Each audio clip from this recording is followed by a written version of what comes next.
The fluorescent lights of the downtown Chicago office building buzzed overhead as Maria Esperanza pushed her cleaning cart down the marble-floored hallway. At 43, her hands showed the wear of 20 years cleaning offices, hotels, and homes across the city. The early morning shift meant she rarely encountered the office workers, but today was different. Today she had arrived 30 minutes early, hoping to finish quickly and make it to her second job interview at the community college. "Excuse me," a sharp voice cut through the quiet corridor. Maria looked up to see a tall man in an expensive navy suit approaching. His perfectly styled hair and polished leather shoes screamed executive, and the way he carried himself suggested he owned every room he entered. This was David Richardson, Regional Operations Manager for Hartwell & Associates, a prestigious consulting firm that occupied 3 floors of the building. "Are you the cleaning lady?" David asked, his tone already dismissive. "Yes, sir. I am Maria. I clean these offices every morning," she replied in accented English, her voice steady despite the man's intimidating presence. David glanced at his Rolex. He was expecting the cleaning crew to be finished before his 7 a.m. meeting with potential investors from Tokyo. The sight of Maria still working irritated him, especially since he needed to impress these clients with the firm's attention to detail and professionalism. "Listen, I need this floor spotless in the next 10 minutes. Can you handle that?" He spoke slowly, as if talking to a child. "Of course, sir. I always do good work." Maria began moving more quickly, wiping down the already clean surfaces with renewed vigor. David watched her for a moment, then noticed something that made him pause. On Maria's cleaning cart, partially hidden under her supplies, was a worn textbook titled Advanced Business Administration and what appeared to be college application forms. "What's that?" He pointed at the books with a smirk. "Don't tell me you're trying to go to school." Maria's cheeks flushed red. She had hoped no one would notice her study materials. I am applying for business program at community college." David let out a condescending laugh. "Business program? You?" He shook his head as if he'd heard the most ridiculous joke. "Do you even speak proper English?" The question hung in the air like a slap. Maria straightened her shoulders, her dark eyes meeting his with quiet dignity. "I speak 3 languages, sir. Spanish, Portuguese, and English." 3 languages. David's eyebrows shot up in mock surprise. Well, that's impressive for a cleaning lady." His tone dripped with sarcasm. "But you know what? Speaking broken English to your cleaning buddies is one thing. Business is another level entirely." Maria felt her heart hammering in her chest, but she refused to look away. She had faced this kind of dismissal countless times since arriving in Chicago 15 years ago, with nothing but determination and a dream to build a better life for her daughter. David pulled out his phone and opened an email he'd received that morning from a potential Japanese client. The message was formal and complex, filled with business terminology and cultural nuances that even some native English speakers would find challenging. "You want to know what real business looks like?" David waved the phone in front of her. "This is an email from a major client. It's the kind of communication you'd need to understand if you ever wanted to work in an office instead of cleaning one." He paused dramatically, enjoying the moment. Several early arriving employees had gathered near the elevator, pretending to check their phones while actually watching the scene unfold. David noticed his audience and decided to make this more entertaining. "Tell you what," he said, his voice getting louder. "I'm feeling generous this morning. If you can translate this email accurately and explain its business implications in the next 10 seconds, I'll personally recommend you for an entry-level position in our company." The small crowd of onlookers grew quiet. Some looked uncomfortable. Others seemed eager to see what would happen next. David held up his phone, clearly relishing the attention. "But when you can't do it," he continued, "maybe you'll realize that some people are meant for certain jobs, and others," he gestured toward her cleaning supplies, "others are meant for different kinds of work." Maria looked at the phone screen. The email was indeed complex, written in formal business English with references to market analysis, projected quarterly earnings, and strategic partnerships. But something inside her clicked. She had been studying business English for 2 years, preparing for exactly this kind of challenge, even if she never expected it to come from a mocking manager in a hallway. 10 seconds, David announced loudly, making a show of looking at his watch. 9, 8, 7. Maria's mind raced. She could feel the eyes of everyone in the hallway on her. This wasn't just about translation anymore. This was about dignity, about proving that a person's worth isn't determined by their current job title or their accent when they speak. 6, 5, 4, She thought about her daughter Sophia, now 17, who would be applying to universities next year. She thought about all the nights she had studied after long days of cleaning, all the time she had been dismissed or overlooked because of assumptions people made about who she was and what she was capable of. 3, 2, Maria took a deep breath, looked directly at David Richardson and began to speak. "The email is from Takeshi Yamamoto of Yamamoto Industries," she said clearly, her voice growing stronger with each word. "He is expressing concern about the projected Q4 market volatility and its potential impact on the strategic partnership proposal. He wants to schedule a conference call to discuss risk mitigation strategies and explore alternative timeline options for the merger announcement." The hallway fell completely silent. David's smug expression began to falter. He looked down at his phone, then back at Maria, his mouth slightly open. "He also mentions," Maria continued, "that his board of directors will require additional financial projections that account for currency exchange fluctuations, and he suggests involving their legal team earlier in the process to ensure compliance with both American and Japanese corporate regulations." The woman wasn't finished. "Based on the tone and specific requests, I would recommend responding within 24 hours with a detailed risk assessment report and at least 3 alternative timeline scenarios. The relationship with this client appears crucial, and delayed response could signal lack of professionalism or preparedness." David stared at her, speechless. The other employees exchanged glances, some nodding in recognition of the thorough analysis they had just witnessed. Maria met his gaze steadily. "Will that be all, sir? I still have work to finish." The silence stretched on, heavy with the weight of assumptions challenged and expectations shattered. In this moment, everything was about to change, not just for Maria but for everyone who had witnessed what real capability looked like when given a chance to shine. "Tell us, from which city or country are you watching this story? It's always incredible to know how far these narratives reach." The silence in the hallway stretched for what felt like an eternity. David Richardson stood frozen, his phone still extended toward Maria, his carefully constructed world of assumptions crumbling around him. The other employees who had gathered to witness what they expected to be an embarrassing spectacle now found themselves part of something entirely different. David started, then stopped. For the first time in his 15-year career climbing the corporate ladder, he was genuinely speechless. Maria bent down to continue organizing her cleaning supplies, her movements deliberate and calm despite the adrenaline coursing through her veins. She had spent years preparing for moments like this, though she never imagined it would happen in a hallway confrontation with a mocking executive. "Wait," David finally managed, his voice considerably quieter than before. "How did you—" "That email contained proprietary information and complex financial terminology." Maria straightened up, meeting his gaze with the same steady confidence she had shown moments before. "I have been studying business administration for 2 years at Chicago Community College night program. Before I came to America, I worked in international trade in Sao Paulo for 7 years." The revelation hit David like a physical blow. Sarah Chen, one of the junior analysts who had been watching from near the elevators, stepped forward with obvious admiration in her eyes. "That was incredible," Sarah said to Maria. "I've been working here for 6 months, and I'm not sure I could have broken down that email so clearly, especially the cultural implications of the Japanese client's concerns." David's face reddened. He looked around at his colleagues, realizing that his attempt to humiliate Maria had backfired spectacularly. Marcus Williams, a senior consultant who had always respected David's business acumen, was shaking his head with obvious disappointment. "David," Marcus said quietly, "we need to talk." But Maria wasn't finished. She had carried the weight of condescension and dismissal for too long, and something about this moment, perhaps the audience, perhaps the years of suppressed frustration, compelled her to speak her truth. "Mr. Richardson," she said, her accent still present but her words crystal clear, "you asked me to translate and analyze that email in 10 seconds. I did it. You said you would recommend me for a position in your company." David shifted uncomfortably. The challenge had been meant as a cruel joke, a way to put someone in their place.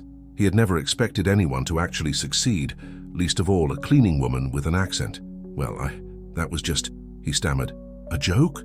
Maria finished for him. "Yes, I understand. Everything is a joke when you decide someone is beneath you before you even know who they are." The small crowd of employees was growing. Word was spreading through the building's social media channels and group chats. Someone had even started recording on their phone, though they kept it discreet. Maria continued, her voice gaining strength. "You see a woman with cleaning supplies, and you think you know everything about her capabilities, her intelligence, her worth. But you know nothing about the sacrifices I have made, the education I have pursued, the dreams I carry while I work jobs that allow me to support my family." David felt the walls closing in. This wasn't how his morning was supposed to go. He had a crucial presentation in 30 minutes, and instead of projecting authority and control, he was being lectured by someone he had dismissed as irrelevant. "Look, I think there's been a misunderstanding," he said, trying to regain control of the situation.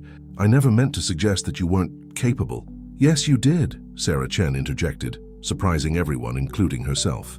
"You absolutely meant to humiliate her. We all heard it." Marcus nodded in agreement.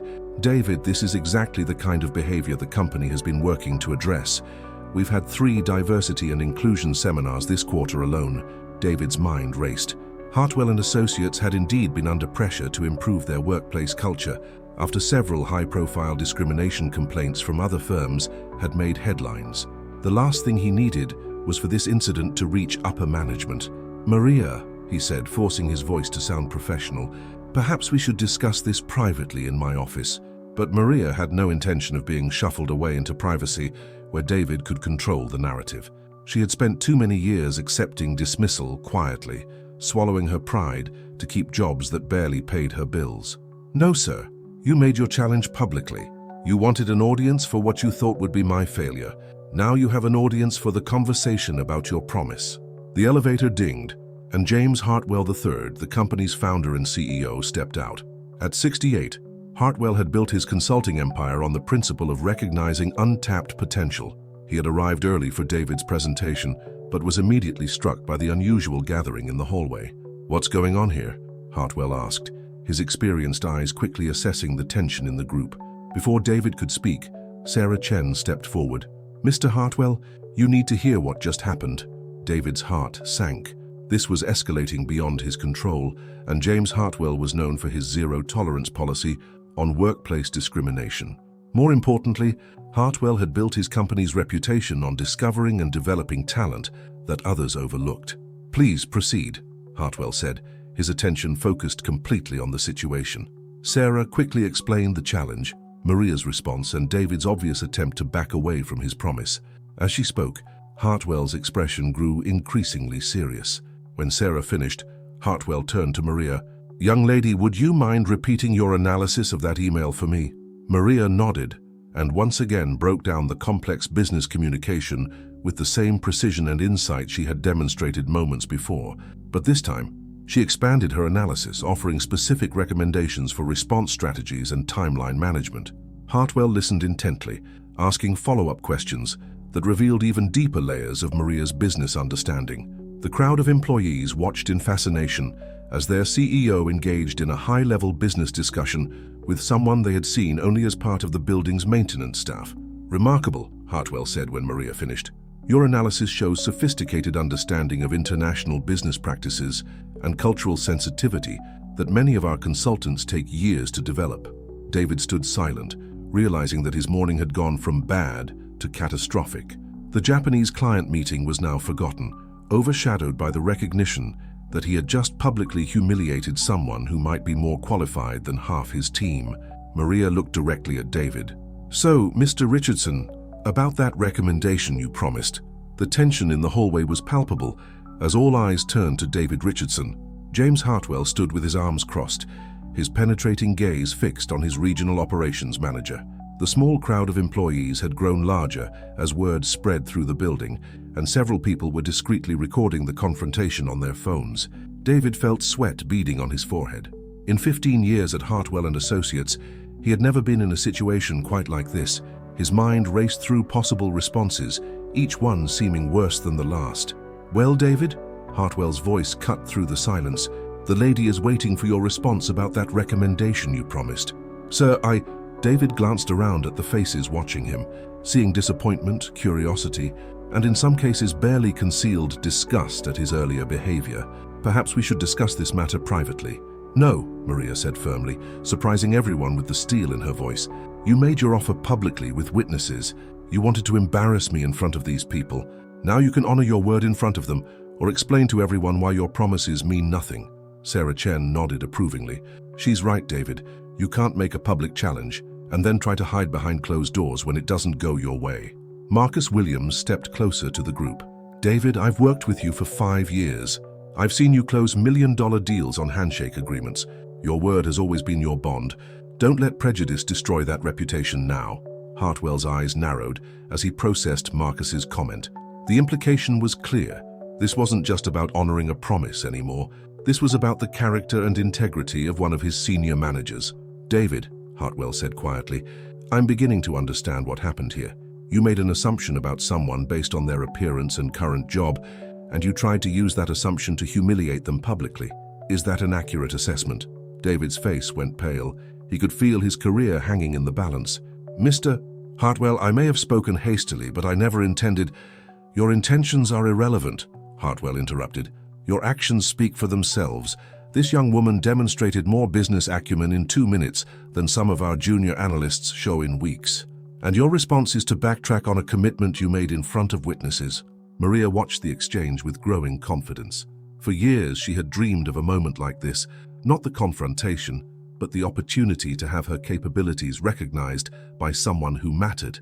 She had studied late into countless nights, sacrificing sleep and social time to prepare for exactly this kind of chance.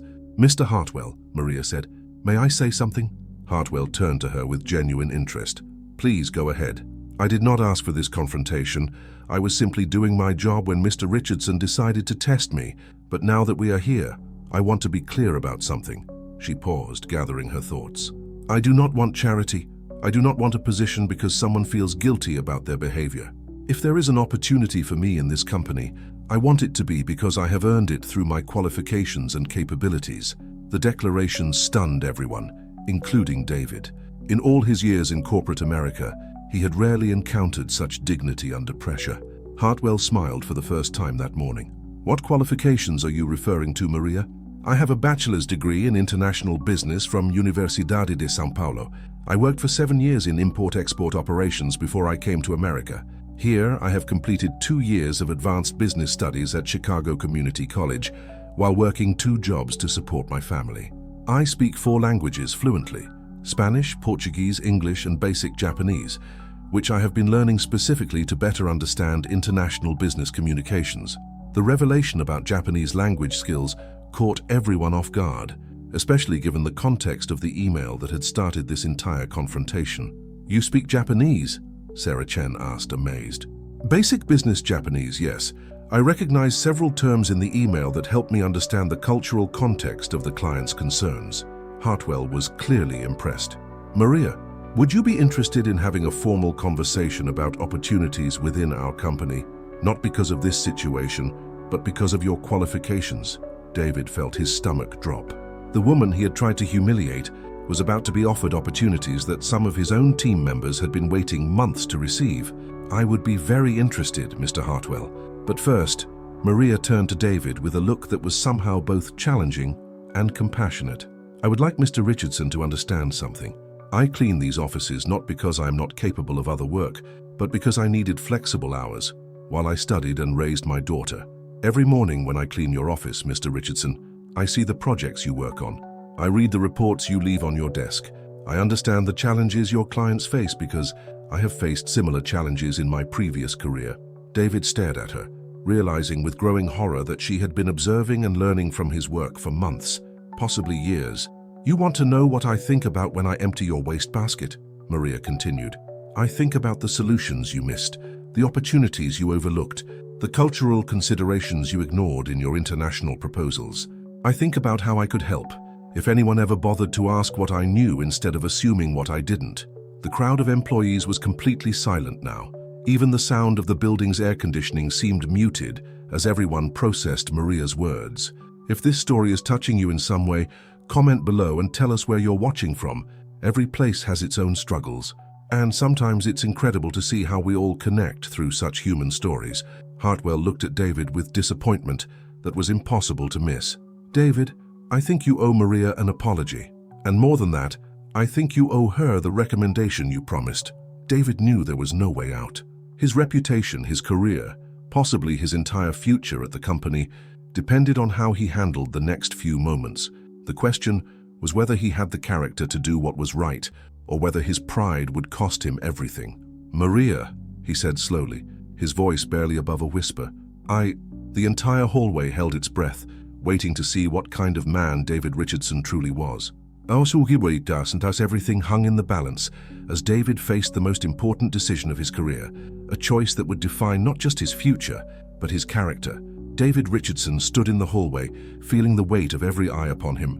The fluorescent lights seemed brighter, the silence more deafening. In this moment, he faced a choice that would define not just his career, but the kind of person he truly was. "Maria," he said, his voice cracking slightly. He cleared his throat and tried again. "Maria, I owe you an apology." The words came slowly at first, like water through a dam that was just beginning to crack. "I made assumptions about you based on prejudice and ignorance.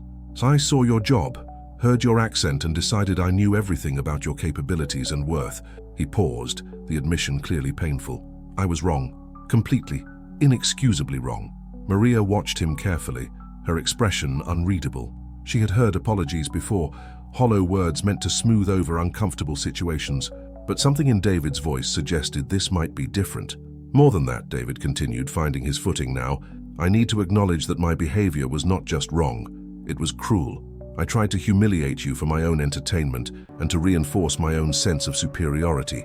That's not the kind of person I want to be, and it's certainly not the kind of leader this company deserves."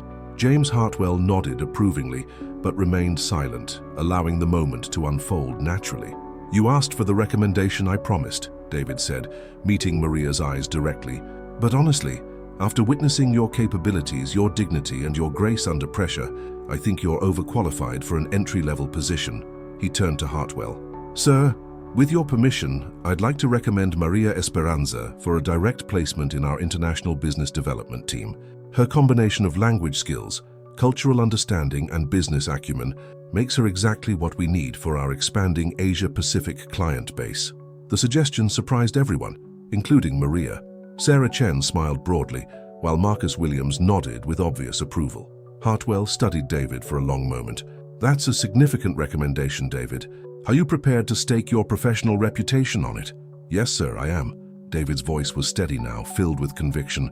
"But more than that, I'd like to request that Maria be assigned to work with me directly on the Yamamoto Industries account. If she's willing, I think her insights could be invaluable." Maria felt her heart racing. This was beyond her wildest dreams. Not just a job, but a position that would utilize all of her skills and experience. But she needed to be sure this wasn't just guilt driving the offer. "Mr. Richardson," she said carefully, "why should I trust you? An hour ago you saw me as nothing more than entertainment for your cruel joke. What has really changed?" It was a fair question, and David knew it deserved an honest answer. "You're right to be skeptical," he said. "What's changed is that you forced me to confront who I really am versus who I thought I was.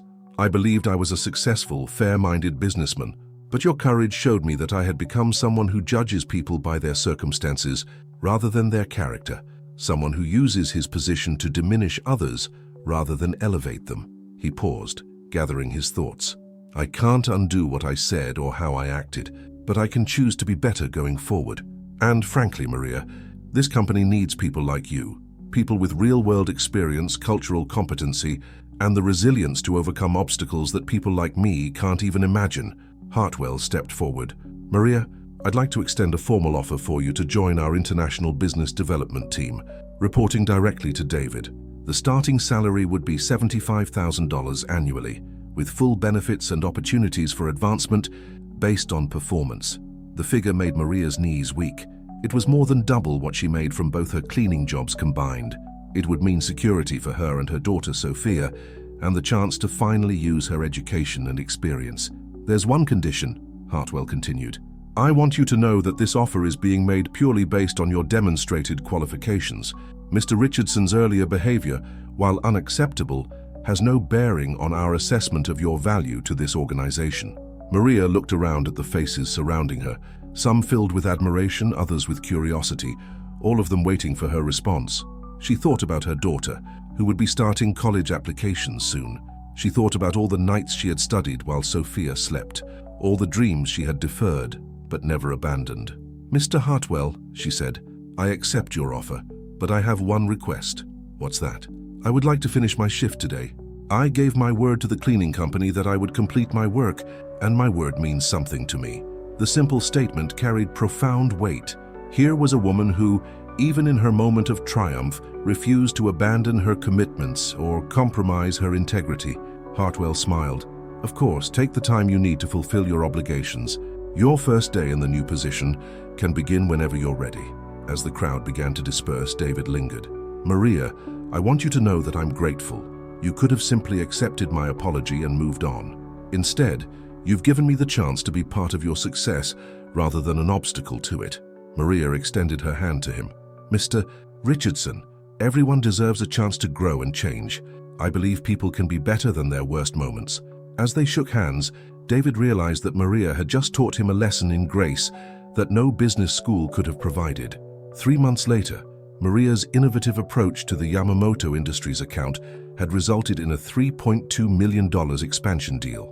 Her cultural insights and language skills had opened doors that the company had been trying to unlock for years. She had also enrolled Sophia in a college preparatory program, funded by her newfound financial stability. David had become one of Maria's strongest advocates within the company, and their professional partnership had evolved into genuine mutual respect. He had also begun volunteering with a local immigrant services organization, working to help other talented individuals navigate the challenges of building careers in their adopted country. The story of their hallway confrontation had spread throughout the building and beyond, becoming a catalyst for meaningful discussions about unconscious bias, the value of diverse perspectives, and the importance of recognizing talent regardless of its packaging. And now that you've reached the end, tell us in the comments, where are you watching from? Your presence matters, and your story does too. Sometimes the most profound changes begin with the courage to challenge assumptions, both our own and others. Maria's dignity in the face of dismissal and David's willingness to confront his own prejudices created a transformation that extended far beyond a single morning in a Chicago office building. In the end, they both discovered that true success isn't just about climbing ladders or earning titles. It's about recognizing the humanity and potential in everyone we encounter and having the courage to act on that recognition, even when it challenges everything we thought we knew about ourselves and others.